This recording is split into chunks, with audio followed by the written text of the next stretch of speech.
ഇവിടെ പറഞ്ഞിരിക്കുന്ന ഈ വിഷയം ഒരു പാത്രം എന്നതിനോട് ഉപമിച്ചാണ് ഇവിടെ പറയുന്നത്. മുകളിലെ വാക്കും ശേഷം വരുന്ന വാക്യങ്ങളും പഠിക്കുമ്പോൾ നമുക്കത് മനസ്സിലാക്കും. വിശുദ്ധ വേദപുസ്തകത്തിനകത്ത് മനുഷ്യനെ പാത്രം എന്ന് പറഞ്ഞിട്ടുണ്ട്, അല്ലെ? നിങ്ങൾക്ക് എല്ലാവർക്കും അറിയാം പാത്രം എന്ന് പറഞ്ഞിരിക്കുന്നത്. മനുഷ്യനെ നമ്മെ ദൈവമക്കളെ കുറിച്ച് പാത്രം എന്ന് മാത്രമല്ല പറഞ്ഞിട്ടുള്ളത്, ദൈവത്തിന്റെ കൃഷി എന്നും പറഞ്ഞിട്ടുണ്ട്, അല്ലെ? ദൈവത്തിന്റെ കൃഷി എന്നും ആടുകളെന്ന് നമ്മെ കുറിച്ച് പറഞ്ഞിട്ടുണ്ട്. ഇവിടെ പറഞ്ഞിരിക്കുന്നത് ആ ഒരു പാത്രം എന്നതാണ്. യിരെമ്യാവിനോട് 18-ാം അധ്യായത്തിൽ നമ്മൾ വായിക്കും. യിരെമ്യാ പ്രവാചകന്റെ പുസ്തകം 18-ാം അധ്യായത്തിൽ യിരെമ്യാവിനെ കുശവന്റെ വീട്ടിലേക്ക് പറഞ്ഞേക്ക് നമ്മൾ കാണുന്നു. ഇസ്രായേൽ ജനത്തെ എന്ത് ചെയ്യും? പാത്രത്തോട് ഉപമിച്ചെന്ന് പറയുന്നു. കുശവന്റെ വീട്ടിലേക്ക് പറഞ്ഞേക്കുന്നു. കുശവന്റെ വീട്ടിൽ ചെല്ലുമ്പോൾ കുശവൻ എന്ത് ചെയ്യുന്നു? അവൻ ചക്രത്തിന്മേൽ വേല ചെയ്തുകൊണ്ടിരിക്കുന്നതായി കാണുകയാണ്. ചക്രത്തിന്മേൽ വേല ചെയ്തുകൊണ്ടിരിക്കുമ്പോൾ പാത്രം എന്ത് ചെയ്യുന്നു? ചീത്തയായി പോകുന്നു, നശിച്ചു പോകുന്നു.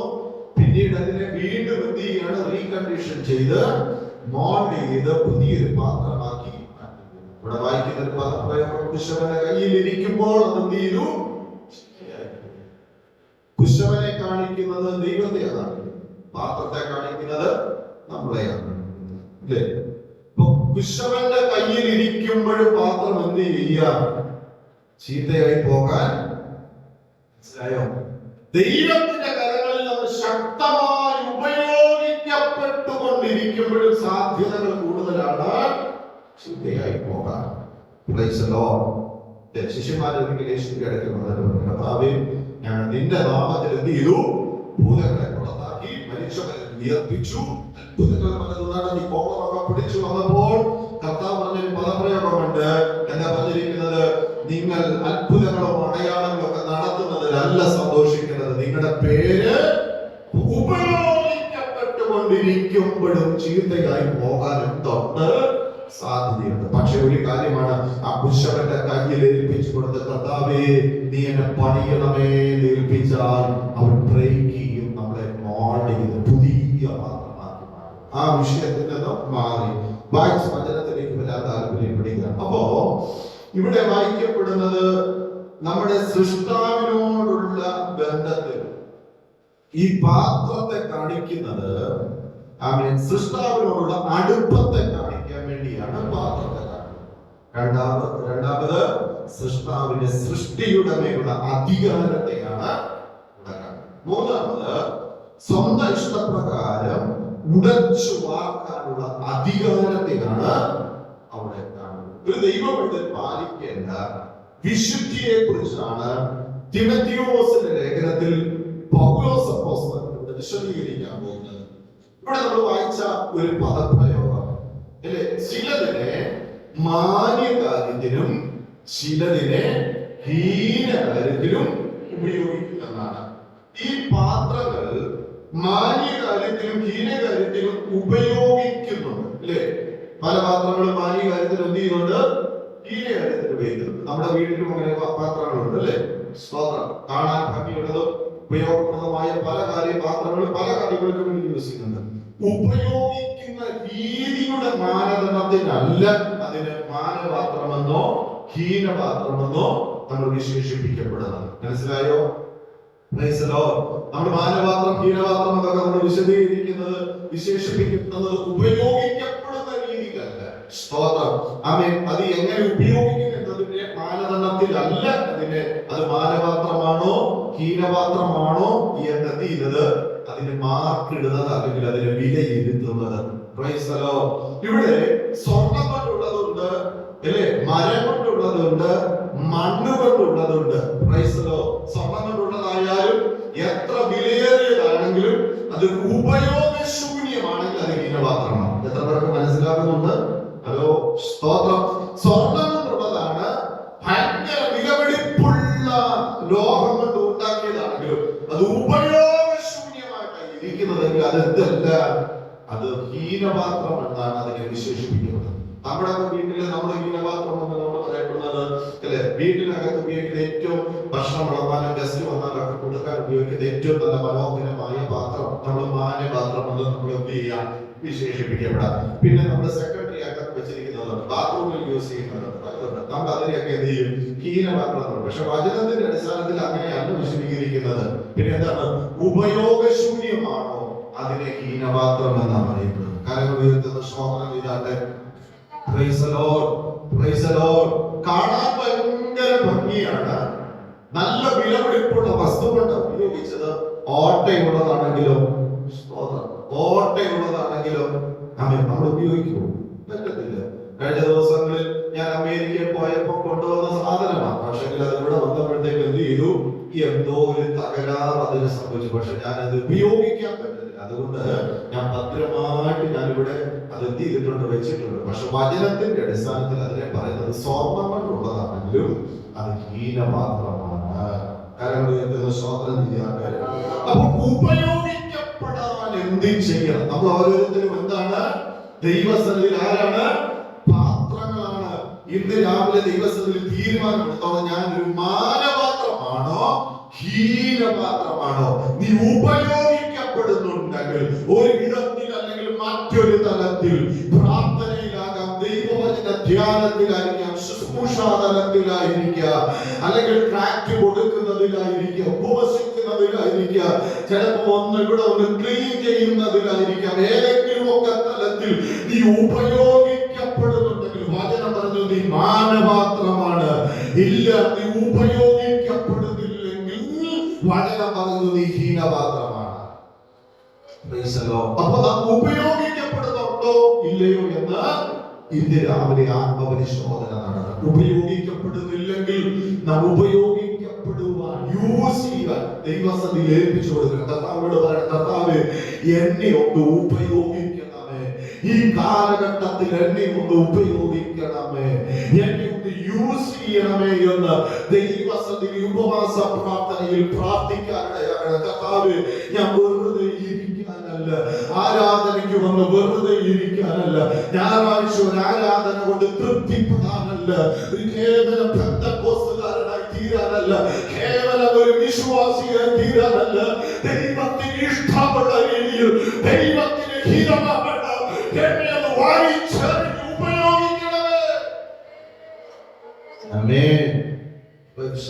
അങ്ങനെ നമ്മൾ പ്രാർത്ഥിക്കണം. ദൈവസത്തിൽ ഉപയോഗപ്രദമാക്കണം.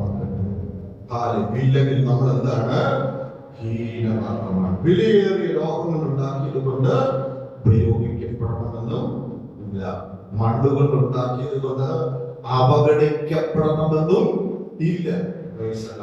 പാത്രം വെടിപ്പുള്ളതാണെങ്കിൽ, വെടിപ്പുള്ളതാണെങ്കിൽ അതിനെ എന്ത് ചെയ്യും, ഉപയോഗിക്കും. അതാ പൗലോസ് വിശദമാക്കാൻ താല്പര്യപ്പെടുന്നത്. വിലയേറിയ പാത്രമുള്ളത് കൊണ്ട് ഉപയോഗിക്കപ്പെടണമെന്നില്ല, കേടുപാടുകളൊന്നുമില്ല. പ്രത്യേകിച്ച് മാസ്റ്റർ നല്ലൊരു സഹോദരിമാരുടെ ബന്ധമാണ് ഇവിടെ ഉള്ളത്.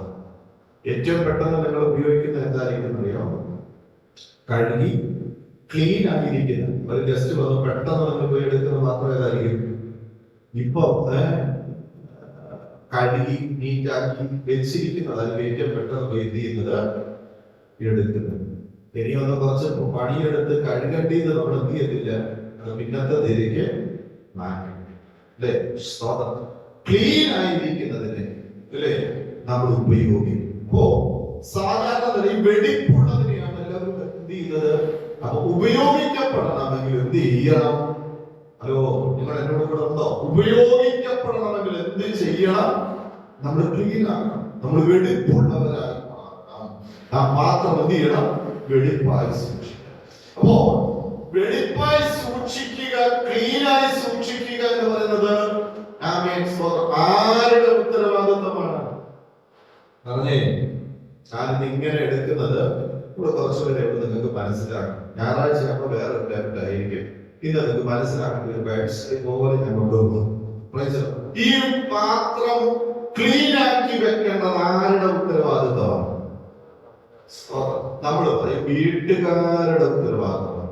പക്ഷെ വചനത്തിൽ ഇവിടെ പറയപ്പെടുന്നത് യൂദയുടെ ലേഖനത്തിലും 2 പത്രോസിന്റെ ലേഖനം 3-ാം അധ്യായത്തിലും എബ്രായ ലേഖനത്തിലും ഈ വായിച്ച വാക്യത്തിലെ തൊട്ടടുത്ത വാക്യത്തിലും വായിക്കുന്നത് പാത്രത്തിന്റെ ജോലിയാണ് തന്നെത്താൻ വെളിപ്പാക്കണം. നമ്മൾ വായിച്ച വാക്യം 2 തിമോഥെയോസിന്റെ ലേഖനം 2-ാം അധ്യായം 20-ാമത്തെ വാക്യത്തിൽ തൊട്ട് വായിച്ച്, എന്നാൽ 21-ാമത്തെ വാക്യം തന്നെത്താൻ വെളിപ്പാക്കുന്നവൻ. ശരിയല്ലേ? അപ്പൊ പാത്രം ഇത് എന്ത് ചെയ്യണം? പാത്രം തന്നെ വീണായിക്കണം. സ്തോത്രം. ഈ ഇവിടെ ഉദ്ദേശിച്ചിരിക്കുന്ന വീട്ടിൽ ഉപയോഗിക്കുന്ന കുപ്പി ഗ്ലാസിന്റെയോ സ്റ്റീൽ പാത്രത്തിന്റെയോ ഏതെങ്കിലും ഒരു പാത്രത്തിന്റെ കാര്യമില്ല. ഞാനാകുന്ന പാത്രത്തിന്റെ ഡ്യൂട്ടി ആരെങ്കിലും വന്ന് കഴുകട്ടെ എന്ന് പറഞ്ഞിരിക്കരുത്. സ്തോത്രം. ചിലരെന്താ ചെയ്യുന്നതെന്ന് അറിയാമോ? കോട്ടയത്തു നിന്നോ ചങ്ങനാശ്ശേരിയിൽ നിന്നോ സ്തോത്രം കണ്ണൂരിൽ നിന്നോ കാസർഗോഡ് നിന്നോ തിരുവനന്തപുരത്ത് നിന്നോ ഒരു പ്രവാചകം വന്ന് 2 ദൂത് പറഞ്ഞ് സ്തോത്രം, ആ ദൂതിനകത്ത് വല്ലതും വെളിപ്പെട്ടാൽ ഞാൻ എന്ത് ചെയ്യാം? അങ്ങനല്ല. ഇവിടെ തന്നെത്താൻ ക്ലീൻ ആയിക്കോണം. തന്നെത്താൻ ക്ലീൻ ആകണം. അപ്പനും അമ്മയെ എന്ത് ചെയ്യാൻ പറ്റത്തില്ല? ക്ലീൻ ആക്കാൻ പറ്റത്തില്ല. മനസ്സിലാകുന്നുണ്ടോ? മാതാപിതാക്കൾക്ക് കുഞ്ഞുങ്ങളെ ക്ലീൻ ആക്കാൻ പറ്റത്തില്ല. സ്തോത്രം. പാസ്റ്റർക്ക് വിശ്വാസികളെ ശുദ്ധീകരിക്കാൻ പറ്റത്തില്ല. വിശ്വാസികൾക്ക് പാസ്റ്ററെ ശരിയാക്കി എടുക്കാൻ പറ്റത്തില്ല. ഞാനിവിടെ 3 വർഷത്തെ ശുശ്രൂഷകനായി ഏറ്റെടുത്തു. 3 വർഷം ആശ്രാന്ത ശ്രമം നടത്തിയത് നിങ്ങളെ നന്നാക്കാൻ എന്നെ കൊണ്ട് പറ്റത്തില്ല. ഇനി എന്നെ ശരിയാക്കാൻ നിങ്ങളെ കൊണ്ട് പറ്റത്തില്ല. നിന്റെ ഭർത്താവിനെ ശരിയാക്കാൻ നിന്നെ കൊണ്ട് പറ്റില്ല. നിന്റെ ഭാര്യയെ ശരിയാക്കാനോ കുഞ്ഞുങ്ങളെ ശരിയാക്കാനോ പറ്റത്തില്ല. പക്ഷെ ശരിയാക്കാൻ കഴിവുള്ള ഒരു ദൈവം ഈ ഉപവാസ പ്രാർത്ഥനയുടെ നടുവിലുണ്ട്. ഇന്ന് രാവിലെ ദൈവത്തോട് ഞാൻ പറയാം, ഇന്ന് ശരിയാകണം. സ്വന്തം നാം നമ്മെ തന്നെ എന്ത് ചെയ്യണം? ശുദ്ധീകരിക്കണം. നാം നമ്മെ തന്നെ ശുദ്ധീകരിക്കണം. അങ്ങനെ ശുദ്ധീകരിക്കപ്പെട്ടതിനെയാണ് ദൈവം ചെയ്യുന്നത്, ഉപയോഗിക്കുന്നത്. അങ്ങനെ ശുദ്ധീകരിക്കുന്നതിനെയാണ്. തെസ്സലോനിക്കയിലെ 4-ാം അധ്യായം 3-ാം വാക്യം വായിക്കുമ്പോൾ ഇവിടെ കാണുന്നത് ദൈവത്തിന്റെ ഇഷ്ടമോ. ഇവിടെ പറയുന്ന ഒരു പദപ്രയോഗമാണ്, ദൈവത്തിന്റെ ഇഷ്ടമോ നിങ്ങളുടെ ശുദ്ധീകരണം തന്നെ. ഇന്ന് രാവിലെ ഞാൻ ദൈവസന്നിധിയിൽ ഒരു ഉപവാസ പ്രാർത്ഥന ആയതുകൊണ്ട് ഞാൻ ഇങ്ങനെ പറയാൻ ആഗ്രഹിക്കുകയാണ്. IPC എബനേസർ മണിപ്പാക്കം ദൈവസഭയിലെ ഓരോ പാത്രങ്ങളെ കുറിച്ചുമുള്ള ദൈവത്തിന്റെ ഇഷ്ടം എന്ന് പറയപ്പെടുന്നത് നീ ബഹുതല കെട്ടിടത്തിൽ പാർക്കുന്നതിനേക്കാൾ, മാറി മാറി വാഹനത്തിൽ സഞ്ചരിക്കുന്നതിനേക്കാൾ, വില കൂടിയ വസ്ത്രം ധരിക്കുന്നതിനേക്കാൾ, നീ വിദേശ രാജ്യങ്ങളിൽ കൂടുകെട്ടി പാർക്കുന്നതിനേക്കാൾ, നീ നക്ഷത്രങ്ങളുടെ നടുവിൽ പോയി കൂടുകെട്ടി പാർക്കുന്നതിനേക്കാൾ ദൈവത്തിന്റെ ഇഷ്ടമോ, നമ്മെ കുറിച്ചുള്ള ദൈവത്തിന്റെ ഇഷ്ടം ശുദ്ധീകരണമെന്ന്. അതുകൊണ്ട് നാം എന്ത് ചെയ്യണം? ശുദ്ധീകരണം. ഈ കാലഘട്ടത്തിൽ നാം അതിൽ വേണ്ടി ചേർന്നിരിക്കണം. കർത്താവേ, നിന്റെ സന്നിധിയിൽ ഞാൻ ശുദ്ധീകരണം പ്രാപിക്കണം. വിശുദ്ധരാകാൻ ചില കാര്യങ്ങൾ നമ്മൾ വർജിക്കണമെന്നാണ് പൗലോസ് അപ്പോസ്തലൻ ഇവിടെ പറയുന്നത്. 2-ാം അധ്യായം 21-ാമത്തെ വാക്യം ഒന്നുകൂടെ ഒന്ന് വായിച്ച്. തിമോഥെയോസിന്റെ ലേഖനം 2-ാം അധ്യായം 2 തിമോത്തി 2:21 ഇവരെ വിട്ടകന്ന്. നോക്കിക്കേ, ഇവരെ വിട്ടകന്ന്, ഏവരെ വിട്ടകന്ന്, എന്തിനെ വിട്ടകന്ന്. നിങ്ങൾ ദൈവവചനം പഠിക്കുമ്പോൾ ഇങ്ങനെ നിങ്ങൾ പഠിക്കണം. ഓരോ കാര്യങ്ങളെടുത്ത് അതിനോട് ചോദിക്കുന്നത് എന്തിനെ വിട്ടകന്ന്, എങ്ങനെ ഉപയോഗപ്രദമാക്കാം. ദൈവസന്നിധിയിൽ മാനപാത്രമായി തീരുന്നത് എങ്ങനെയാണ്, എങ്ങനെ ഉപയോഗിക്കപ്പെടാം. വെടിപ്പുള്ള പാത്രത്തെ ദൈവം ഉപയോഗിക്കും, ശുദ്ധിയുള്ള പാത്രത്തെ ദൈവം ഉപയോഗിക്കും. എങ്ങനെ ശുദ്ധീകരണം പ്രാപിക്കാം, എങ്ങനെ വിശുദ്ധമാക്കാൻ കഴിയും. അപ്പോ ചിലത് വർജിക്കേണ്ടതായിട്ടുണ്ട്. 2-ാം അധ്യായത്തിന്റെ 14-ാം വാക്യം 2:14 ഏവയെ വിട്ടകലണം, ഏതിനെ വർജിക്കണം എന്നുള്ളതാണ്. എന്തിനാണ് 2:14? അവിടെ പറഞ്ഞത് എങ്ങനെയാണ്? കേൾക്കുന്നവരെ മറിച്ചു കളയുന്നത് ഒന്നിനെ കൊണ്ട് വാഗ്വാദം. ഒന്നാമത് നമുക്ക് വർജിക്കേണ്ടത് വാഗ്വാദം, തർക്കം. വാഗ്വാദം വർജിക്കണം. ഞാനത് വിശദീകരിക്കാൻ താല്പര്യപ്പെടുന്നില്ല. 2:16 ഭക്തി വിരുദ്ധമായ വൃഥാലാപനങ്ങളെ നിങ്ങൾ എന്ത് ചെയ്യണം? വർജിക്കണം. മൂന്നാമത് 2:19 നമ്മുടെ താഴോട്ട് വായിക്കുന്നത് ഇങ്ങനെയാണ്.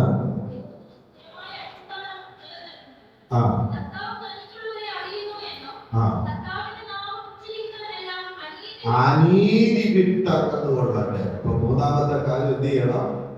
അനീതി വിട്ടകരണം. അനീതി, നീതിക്ക് വിരുദ്ധമായി നിൽക്കുന്ന അനീതി വിട്ടകരണം. 2:22 യൗവന മോഹങ്ങളെ. ഇത്ര 4 കാര്യങ്ങൾ നിങ്ങളുടെ മനസ്സിൽ കയറിയല്ലോ. ഏതൊക്കെയാണ്? കൊള്ളരുതാത്ത, ആർക്ക് പ്രയോജനമില്ലാത്ത വാക്കുകൾ. 2 ഭക്തി വിരുദ്ധമായ വൃഥാലാപനങ്ങൾ, അല്ലേ? മൂന്നാമത് അനീതി വിട്ടകരണം. 4ാമത് യൗവന മോഹങ്ങളെ. ഇത്രയും കാര്യങ്ങളെ പൗലോസ് അപ്പോസ്തലൻ വിശദീകരിക്കും. എങ്കിൽ മാത്രമേ വിശുദ്ധീകരണം നടക്കത്തുള്ളൂ. എങ്ങനെയാണ് ഇതെല്ലാം നമുക്ക് പ്രാപിക്കാൻ കഴിയുന്നത്, വിട്ടൊഴിയാൻ പറ്റുന്നത്? തിമോഥെയോസിന്റെ ലേഖനം 2 തിമോഥെയോസിന്റെ ലേഖനം 4-ാം അധ്യായം 5-ാമത്തെ വാക്യം. 2 തിമോഥെയോസിന്റെ ലേഖനം 4-ാം അധ്യായം 5-ാമത്തെ വാക്യത്തിൽ ഇങ്ങനെ പറയുന്നത്: നീയോ സകലത്തിലും ഉന്മതനായിരിക്കുക, കഷ്ടം സഹിക്കുക, സുവിശേഷത്തിന് പ്രവർത്തിക്കുക, നിന്റെ ശുശ്രൂഷ നിറവടിയായി നിവർത്തിക്കുക. Praise the Lord.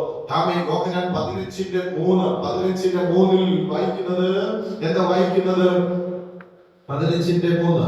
യോഹന്നാന്റെ സുവിശേഷം 15:3.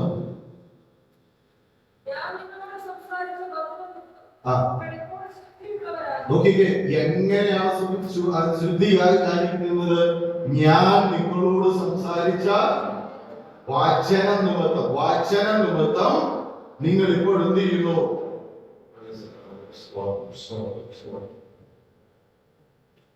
1 തിമോഥെയോസിന്റെ ലേഖനം 4:5 വായിക്കുന്നത് എന്താണ്? ദൈവവചനത്താലും പ്രാർത്ഥനയിലും വിശുദ്ധീകരിക്കപ്പെടും. അപ്പൊ അവിടെ വായിക്കുന്നത് എങ്ങനെ ഇതിനെയൊക്കെ വിട്ടകലാം, എങ്ങനെ ശുദ്ധീകരണം പ്രാപിക്കാം. എങ്ങനെ ശുദ്ധീകരണം പ്രാപിക്കാം? ദൈവവചനത്താലും പ്രാർത്ഥനയാലും. മനസ്സിലായോ? ഞാൻ പല കാര്യങ്ങൾ ബോറടിക്കുന്നുണ്ടോ? സ്തോത്രം. ക്ഷീണമുള്ളവരൊക്കെ കരുതി സ്തോത്രം ചെയ്തേക്കും. Price the Lord. ഹല്ലേലൂയ. അപ്പൊ എങ്ങനെ നമുക്ക് ശുദ്ധീകരണം പ്രാപിക്കാം? എങ്ങനെ ശുദ്ധീകരണം പ്രാപിക്കാം? ദൈവവചനത്താലും പ്രാർത്ഥനയാലും. വീട്ടിൽ കെട്ടിക്കിടക്കുന്ന എല്ലാ വർഷത്തെ NIV ഉണ്ട്, KJV ഉണ്ട്, RSV ഉണ്ട് എന്ന് വേണ്ട സത്യവേദ പുസ്തകത്തിന്റെ വിഭാഷക ബൈബിൾ ഉണ്ട്, എല്ലാം ഉണ്ട്. കെട്ടിക്കിടക്കുന്ന അലമാരി നിറയെ ഉണ്ട്. പക്ഷെ ശുദ്ധീകരണം നടക്കുമോ? ഇല്ല. വചനം പറയുന്നത് യോഹന്നാൻ 15:3 പറയുന്നത് ഞാൻ നിങ്ങളോട് പ്രസംഗിച്ച, നിങ്ങൾ കേട്ട ഈ വചനം. നമുക്ക് എന്ത് ചെയ്യണം? വചനം വായിക്കണം, വചനം കേൾക്കണം, പ്രാർത്ഥിക്കണം. കരമുയർത്തി സ്തോത്രം ചെയ്താട്ടെ. എങ്ങനെയാണ് നമുക്ക് ശുദ്ധീകരണം പ്രാപിക്കാൻ കഴിയുന്നത്? കിടവി കഥകളും കെട്ടുകഥകളും കേട്ടാൽ ശുദ്ധീകരണം നടക്കത്തില്ല. സീരിയലിന്റെ മുമ്പിൽ പോയി ഇരുന്നാൽ ശുദ്ധീകരണം നടക്കത്തില്ല. മറ്റ് കാര്യങ്ങളിൽ ഇടപെട്ടാൽ ശുദ്ധീകരണം നടക്കത്തില്ല. എന്ത് സംഭവിക്കണം? വചനത്തിന്റെ മുമ്പിലേക്ക് വരണം. വചനത്തിന്റെ മുമ്പിൽ വരണം. ദൈവത്തിന്റെ വചനമാണ്. സംഗീതക്കാരൻ പറഞ്ഞത് എന്താണെന്നറിയാമോ? എന്റെ വചനത്തിന്റെ ആജ്ഞയെ കേട്ടനുസരിക്കുന്ന വീരന്മാർ. അപ്പൊ വചനം കേട്ടാ പോരാ, വചനം വായിച്ചാ പോരാ. വചനത്തിന്റെ ഈ ശക്തി നിങ്ങളുടെ അകത്ത് വന്നിട്ട് ഇത് കേട്ട് അനുസരിക്കുന്നവരായി തീരണം. ഇത് പ്രാർത്ഥിക്കുന്നവരായി തീരണം. അപ്പൊ വചനം വായിക്കുന്നതിനാലും പ്രാർത്ഥിക്കുന്നതിനാലും ശുദ്ധീകരണം നടക്കും. വചനം തമ്പുരാനാണ്. നിങ്ങൾ കേട്ട വചനം നിമിത്തം നിങ്ങൾ ശുദ്ധിയുള്ളവരായി തീർന്നു. കാരണം ഉയർത്തുന്ന സ്തോത്രം ചെയ്താട്ടെ. ഈ ശുദ്ധീകരണം എവിടെയാണ് നടക്കേണ്ടത്? വചനം കേട്ട്, പ്രാർത്ഥന കേട്ട്, രാവിലെ കണ്ടെടുപ്പ് വെള്ളം ഒഴിച്ച് കുടിച്ചാൽ ശുദ്ധീകരണം നടക്കും. മത്തായി സുവിശേഷത്തിൽ അവിടെ പറയുന്നുണ്ട്. എവിടെയാ നടക്കുന്നത്? 5:8 അവിടെ വായിക്കുന്നത് ഹൃദയശുദ്ധിയുള്ളവർ, അല്ലേ? അങ്ങനെയല്ലേ? ഭാഗ്യം. അപ്പൊ എവിടെ ശുദ്ധീകരണം നടക്കേണ്ടത്? ഹൃദയത്തിനകത്ത് ശുദ്ധീകരണം. സംഗീതകാരൻ പറയുന്ന ഒരു പദപ്രയോഗമുണ്ട്. അവിടെ പറയുന്നത് എങ്ങനെയാണ്? മോഹം ഗർഭം ധരിച്ചു, പാപത്തെ എന്ത് ചെയ്യുന്നു? ഹൃദയ ശുദ്ധീകരണമാണ്. ഞാൻ മോഹിച്ചാൽ നിങ്ങൾ അറിയുക. ഹലോ, ആരും അറിയാതെ പാപം ചെയ്യാൻ പറ്റുന്ന ഒരു സാധനമാണ്. എന്റെ ഭാര്യയ്ക്ക് പോലും അറിയില്ല. ഞാൻ പ്രസംഗിച്ചുകൊണ്ടിരിക്കുമ്പോഴും നിങ്ങൾക്ക് എന്നെ പിടിക്കത്തില്ല. എന്റെ ഭാര്യയ്ക്ക് പോലും ഞാൻ മോഹിക്കുന്ന അറിയത്തില്ല. സ്തോത്രം, ആർക്കും അറിയാൻ പറ്റത്തില്ല. പക്ഷെ ഹൃദയത്തിന്റെ രഹസ്യങ്ങളെ അറിയുന്നൊരു ദൈവമുണ്ട്. സ്തോത്രം ചെയ്താട്ടെ. ദീർഘശ്വാസത്തിന്റെ അർത്ഥം വരെ അറിയുന്നൊരു ദൈവമുണ്ട്. അതുകൊണ്ട് തമ്പുരാൻ പറഞ്ഞിരിക്കുന്നത് മോഹിക്കുന്നു. തമ്പുരാൻ മോഹിക്കുന്നു. യാതൊന്നും എന്ത് ചെയ്യരുത്? മോഹിക്കുന്നു. അപ്പൊ ഹൃദയത്തിനകത്ത് എന്ത് ചെയ്യണം? ശുദ്ധീകരണം നടക്കണം. അടിഞ്ഞു കൂടിയ സകല മോഹങ്ങളും ദുർമോഹങ്ങളും അടിഞ്ഞു കൂടിയ സകല കയ്പും നിങ്ങളുടെ ഇടയിൽ കയ്പെന്ന പേര് മുളച്ചിട്ട് അല്ലേ? സ്വന്തം അങ്ങനെ പറയുന്നത്. അപ്പം ഈ കയ്പിന്റെ പേരൊക്കെ ഹൃദയത്തിനകത്ത് ശുദ്ധീകരണം നടക്കുന്നത് ചെയ്യും. അതിനകത്ത് പേരോട് പിഴുതണം. എന്ത് ചെയ്ത് കടക്കി വെച്ച് വെട്ടിവിടരുത്. അടുത്ത ദിവസം അത് കിളുത്തു വരാൻ സാധ്യതയുണ്ട്. പേരോടെ പിഴുത് കളയണം. ആ അച്ചായൻ എന്നോട് മിണ്ടിയില്ല, അതുകൊണ്ട് ഞാൻ ഇനി എന്ത് ചെയ്യുന്നില്ല? മിണ്ടുന്നില്ല. പുള്ളി എനിക്ക് കൈ തന്നില്ല, ഞാൻ എന്ത് ചെയ്യുന്നില്ല? കൈ കൊടുക്കുന്നില്ല. പുള്ളി വിശുദ്ധനും പറഞ്ഞത് അടുത്ത ഞായറാഴ്ച കർത്തൃമേശയുണ്ടല്ലോ, അതുകൊണ്ടാണ് ഞാൻ ഇത്രയും പറയാൻ പറയുന്നത്. ഇവിടത്തെയുള്ള ദൈവമക്കൾ എനിക്ക് നന്നായിട്ട് അറിയത്തില്ല. ഇപ്പൊ പറഞ്ഞ വലിയ കുഴപ്പമില്ല, നാളെ പറഞ്ഞ അറിഞ്ഞു വെച്ചിട്ട് പുള്ളി കാച്ചില്ലാന്ന് പറയാൻ സാധ്യതയുണ്ട്. അതുകൊണ്ട് ഞാനങ്ങ് തീർത്തൊക്കെ പറയുക, പ്രിയപ്പെട്ടവരെ, ആരോടെങ്കിലും ഒക്കെ കൈപ്പായിട്ട് ഇരിപ്പുണ്ടെങ്കിൽ ഇന്ന് പകൽ ദൈവസന്നിധി ശുദ്ധീകരണം വരുത്തണം. ഭാര്യയോട് പിണങ്ങിയിരിക്കുന്ന അനുഭവം ഉണ്ടെങ്കിൽ, ഭർത്താവിനോട് പിണങ്ങിയിരിക്കുന്ന അനുഭവം ഉണ്ടെങ്കിൽ, സഭയിലെ വിശ്വാസികൾ തമ്മിൽ പിണങ്ങിയിരിക്കുന്ന അനുഭവം ഉണ്ടെങ്കിൽ, പോയ ദൈവദാസനോട് പിണങ്ങിയിട്ടുണ്ടെങ്കിൽ, ഇന്ന് രാവിലെ ഞാൻ ഒരു ശുശ്രൂഷ ഫോൺ വിളിച്ചാണെങ്കിൽ ക്രമീകരണം വരുത്താൻ പറ്റുമെങ്കിൽ ക്രമീകരണം വരുത്തണം. നമ്മളൊന്ന് ക്ഷമ ചോദിച്ചത് കൊണ്ട് നമ്മളൊന്നും കുറഞ്ഞു പോകുന്നില്ല. നാം ദൈവസന്നിധി ശുദ്ധീകരണം പ്രാപിക്കണം. കർത്താവ് വരുമ്പോ സ്വർഗത്തിലേക്ക് പോകാനിരിക്കുന്നവരാ നമ്മളൊക്കെ. കർത്താവ് വരുമ്പോ സ്വർഗത്തിൽ പോകാനിരിക്കുന്ന ദൈവമക്കളോട് ഞാനൊരു കാര്യം പറയാം. ശുദ്ധീകരണം കൂടാതെ ആരും ദൈവത്തെ കാണില്ല. ഒന്നുകൂടെ ഞാൻ ആവർത്തിച്ചു പറയുന്നു, ശുദ്ധീകരണം കൂടാതെ ആരും ദൈവത്തെ കാണത്തില്ല. ഇന്ന് കർത്താവ് താൻ ഗംഭീരനാദത്തോട് പ്രധാന ദൂതന്റെ ശബ്ദത്തോട് സ്വർഗത്തിൽ കാഹളമൊഴുകിയാൽ ഞാൻ ഇവിടുന്ന് എടുക്കപ്പെടുമോ ഇല്ലയോ എന്ന് ആത്മപരിശോധന നടത്തണം. ഹൃദയത്തിനകത്ത് അടിഞ്ഞുകൂടിയ സകല കയ്പും അതിനെ പറിച്ചു കളഞ്ഞിട്ട് ഇന്ന് ഒരു ശുദ്ധീകരണം നടക്കണം. കർത്താവ് പറഞ്ഞ നിങ്ങളുടെ വസ്ത്രങ്ങളെയല്ല, നിങ്ങളുടെ ഹൃദയങ്ങളെ അത്ര കീഴേണ്ടത്. ഓപ്പറേഷൻ എന്ന് പറഞ്ഞ വിധേയമാകണം. സാർജനയ്ക്ക് വിധേയമാകണം.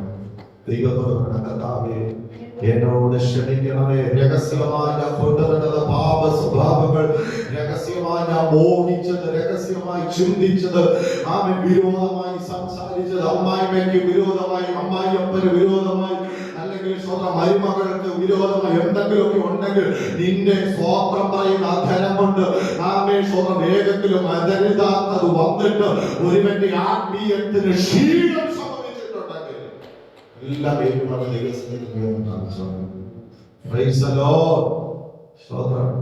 ഒരു കാര്യം പറയാം. കഥാവ് പറഞ്ഞ എന്താണെന്നറിയാമോ? എങ്ങനെ ശുദ്ധീകരണം പ്രാപിക്കാം? പ്രാർത്ഥനയാലും ദൈവവചനത്താലും. ഈ പ്രാർത്ഥിക്കുകയും ദൈവവചനം പറയുകയും ചെയ്യുന്ന, ചിന്തിക്കുകയും ചെയ്യുന്ന, ഗായിക്കുകയും ചെയ്യുന്നവരുണ്ടല്ലോ, പാപം ചെയ്യാൻ പറ്റത്തില്ല. സ്വത്രം അറിയാതെ ഹൃദയത്തിൽ തളച്ചു വരുമ്പോഴത്തേക്കും ദൈവാത്മാവ് പറയും, നീ ആരാന്നറിയോ? ഇത് രാവിലെ നിന്നോട് ഇടപെട്ട വചനമുണ്ട്. സ്വത്രം അതുകൊണ്ട് പൗലോസ് പറഞ്ഞ നിങ്ങൾ എപ്പോഴും പ്രാർത്ഥിച്ചോണം. എപ്പോഴും പ്രാർത്ഥിച്ചില്ലെങ്കിൽ പിശാച് നിങ്ങൾ എന്ത് ചെയ്യും? വീഴ്ത്തിക്കളയാൻ സാധ്യതയുണ്ട്. നമ്മുടെ ഒത്തിരി സമയം പോകുമല്ലോ. അപ്പൊ അവിടെ പറയുന്നത് എങ്ങനെയാണ്? ദൈവവചനങ്ങൾ. അതുകൊണ്ടാണ് വചനം പറയുന്നത്, ഞാൻ നിന്നോട് പാപം ചെയ്യാതിരിക്കാതിരിക്കേണ്ടതിന് നിന്റെ വചനത്തെ ഹൃദയത്തിനകത്ത് എന്ത് ചെയ്തിരിക്കുന്നു? പാപം ചെയ്യാതിരിക്കണമെങ്കിൽ എന്ത് ചെയ്യണം? ഹൃദയത്തിനകത്ത് വചനം വേണം. യേശു കർത്താവ് വചനത്താൽ പിശാചിനെ ജയിച്ചത്. Price the Lord. ഹല്ലേലൂയ. എന്തിനെങ്കിലും ജയിക്കണം, വചനം നിന്റെ അകത്ത് വേണം. Price the Lord. രോഗം നിന്നെ കീഴ്പ്പെടുത്തുമ്പോൾ ആത്മാവിൽ പറയണം, ഇല്ല, യേശുവിന്റെ സൗഖ്യം തരുന്നവനാണ്. പിശാചിനെ പാപത്തിൽ വീഴ്ത്താൻ നോക്കുമ്പോൾ പറയണം, ആത്മാവിൽ പറയണം, വചനത്താൽ ജയിക്കണം. ഇത് വേണമെങ്കിൽ അകത്ത് വചനം വേണം. Price the Lord. ഹല്ലേലൂയ. അപ്പോ ശുദ്ധീകരണം നടക്കുന്നു. ശുദ്ധീകരണം നടക്കുന്നു എന്ത് സംഭവിക്കുന്നു അറിയാമോ? ശുദ്ധീകരണം നടക്കുന്നതോ എന്ത് സംഭവിക്കും? സൗന്ദര്യം വർദ്ധിക്കും. ഒരു ബ്യൂട്ടി പാർലറും പോകണ്ട, ഒരു ഫേഷ്യലും ചെയ്യണ്ട, ഗുരുഗോപുരമൊക്കെ ചെയ്യണ്ട, അവിടെ തന്നെ ഇരുന്നോണ്ട് ഒന്നും ചെയ്യാൻ പോകണ്ട. എന്ത് ചെയ്താൽ മതി? അതെ, ശുദ്ധീകരണം പ്രാപിച്ചാൽ മതി. അങ്ങനെയാണെങ്കിൽ ശുദ്ധീകരണം പ്രാപിക്കുകയാണെങ്കിൽ ഇവിടെയുള്ള ദൈവമക്കളുടെ എല്ലാവരും ശുദ്ധീകരണം പ്രാപിച്ച സഭയുടെ സൗന്ദര്യം കൂടും. സഭയുടെ സൗന്ദര്യം കൂടിയാൽ ആത്മാക്കൾ വന്നുകൂടും. സ്തോത്രം. Praise the Lord. Praise the Lord. അപ്പൊ നമ്മൾ എന്ത് ചെയ്യണം? എന്ത് ചെയ്യണം? ശുദ്ധീകരണമാണ്. Praise the Lord. 1 തെസ്സലോനിക്ക ലേഖനം 5-ാം അധ്യായം 23-ാമത്തെ വാക്യം വേഗത്തിൽ നിർത്താം. 1 തെസ്സലോനിക്ക ലേഖനം 5-ാം അധ്യായം. നേരത്തെ പറഞ്ഞു നാം നമ്മെ തന്നെ എന്ത് ചെയ്യണം? ഇവിടെ പറയും സമാധാനത്തിന്റെ ദൈവം തന്നെ നിങ്ങളെ തന്നെ എന്ത് ചെയ്യട്ടെ? ഈ ശുദ്ധീകരണം അതുമായിട്ട് എന്താ ചെറിയൊരു പ്രയാസമാണ്. നേരത്തെ പറഞ്ഞില്ലേ, നിങ്ങളെ തന്നെ ശുദ്ധീകരിക്കണം. ഇവിടെ പറയുന്നത് ശുദ്ധീകരണം എന്താ? ദൈവ ശുദ്ധീകരണം.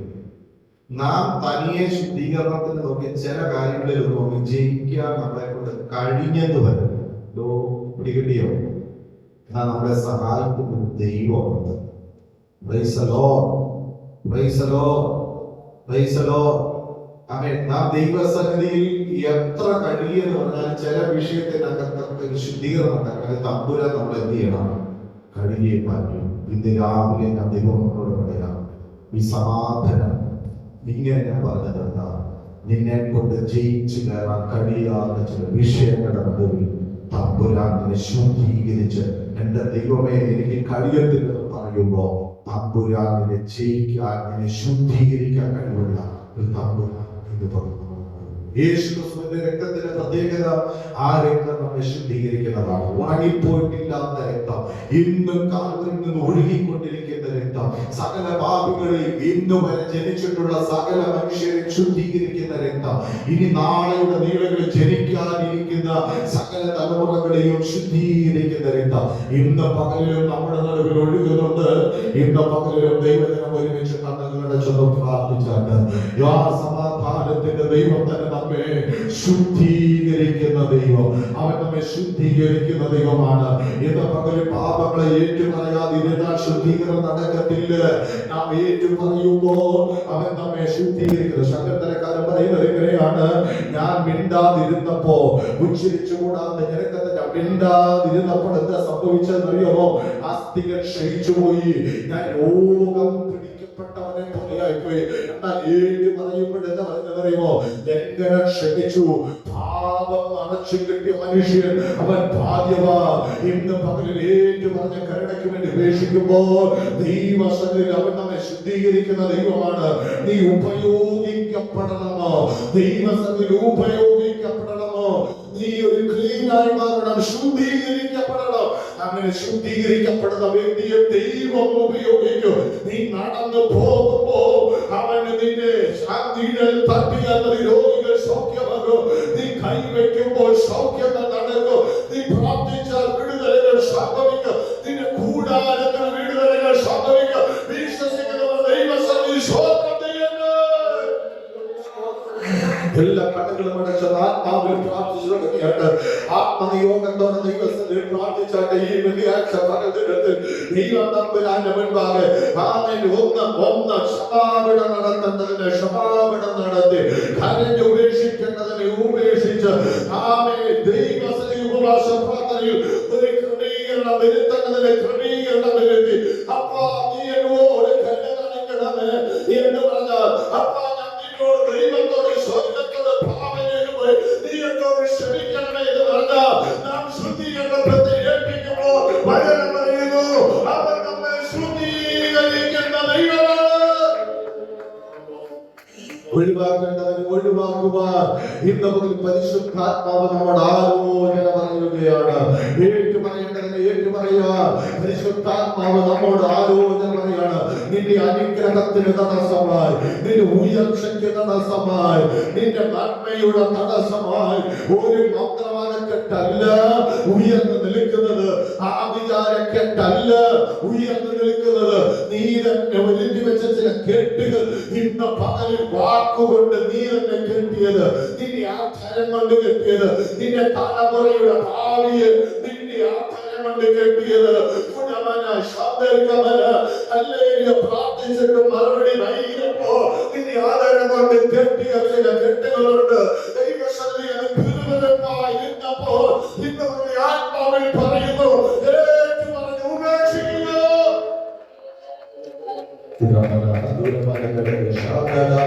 വിശ്വസിക്കുന്നവരൊക്കെ ആത്മാവിൽ പ്രാർത്ഥിച്ചുകൊണ്ട് യേശുവിന്റെ നാമത്തിൽ നടന്നിരിക്കുന്ന പാപങ്ങളെ പോക്കി ഞങ്ങളെ ശുദ്ധീകരിക്കണമേ. ഞങ്ങളുടെ സ്വമേധ പാപങ്ങളെ പോക്കി ഞങ്ങളെ ശുദ്ധീകരിക്കണമേ. ഈ സോപ്പ് കൊണ്ട് ഞങ്ങളെ കഴുകണമേ. യേശുവിന്റെ നാമത്തിൽ ഇന്ന് മുതൽ അവന്റെ രക്തം അവിടെ ഓടിക്കട്ടെ. ഇന്ന് മുതൽ അവന്റെ രക്തത്തിന്റെ ശാഖയുടെ വ്യാപരിക്കട്ടെ. ഇന്ന് മുതൽ ദൈവ സഭയെ ദൈവ ശുദ്ധീകരിക്കട്ടെ.